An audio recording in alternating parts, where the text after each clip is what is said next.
Le président de la Knesset s'était donné une semaine. Nous y sommes.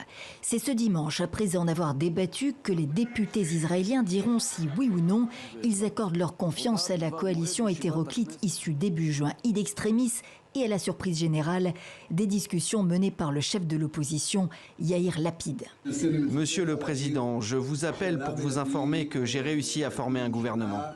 Une coalition de gouvernement improbable qui balaye tout le spectre politique, 8 partis, de la gauche au centre jusqu'à l'extrême droite, sans oublier le parti islamiste arabe RAM, une première dans un gouvernement israélien.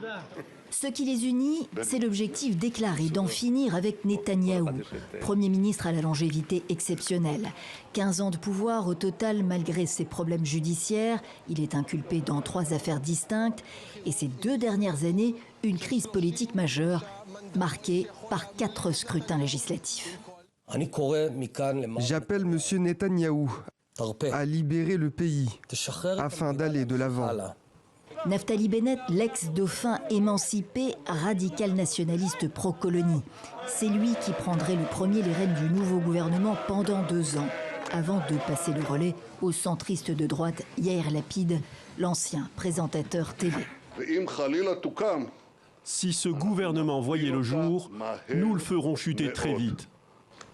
Tout faire pour barrer la route au gouvernement de gauche, frauduleux et dangereux selon ses termes.